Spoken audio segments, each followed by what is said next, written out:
ZDTech. 3 minutes pour tout comprendre.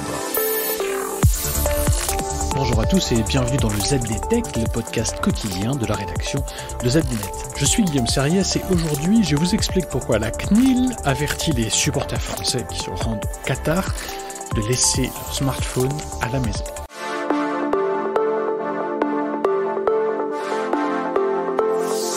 Vous avez toujours envie d'aller supporter les Bleus au Qatar? Je dis toujours envie parce que, à l'approche du match d'ouverture de la Coupe du Monde ce dimanche, les polémiques explosent sur le bien fondé de l'attribution de cette compétition à ce pays.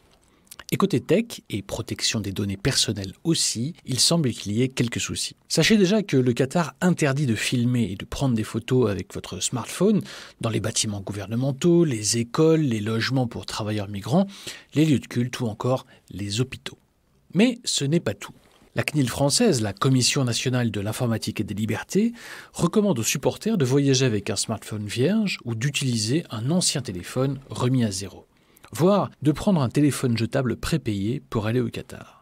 Et pourquoi donc ? Eh bien, parce que le gouvernement qatari incite fortement des ressortissants étrangers qui foulent leur territoire d'installer 2 applications mobiles qui s'apparentent, selon des experts en cybersécurité, à des logiciels d'espionnage. La première application, nommée Aya, permet de s'orienter et de se rendre au match. La seconde application, nommée Eteraz, permet de suivre l'épidémie de Covid-19. Et ces 2 applications mobiles puiseraient à gogo dans vos données hébergées dans vos smartphones une fois installées. Pire, ces 2 applications permettraient de supprimer ou de modifier le contenu de votre téléphone et même, cerise sur le gâteau, de passer des appels à votre insu. L'autorité allemande de protection des données enfonce le clou.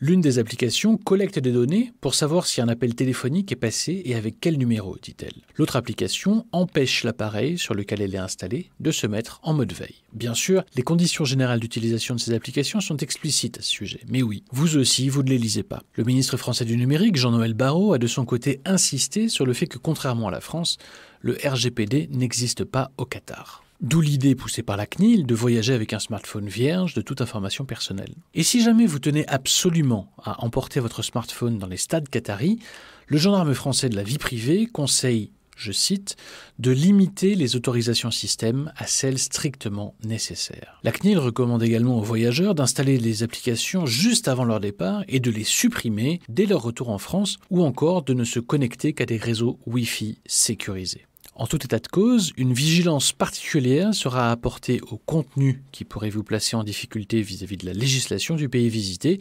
ajoute l'autorité de protection des données. Et d'illustrer le propos avec des contenus LGBT+, interdits dans le pays. Et voilà, on a normalement fait le tour du sujet. Pour en savoir plus, rendez-vous sur zdnet.fr et retrouvez tous les jours un nouvel épisode du ZDTech sur vos plateformes de podcast préférées. ZDTech. 3 minutes pour tout comprendre.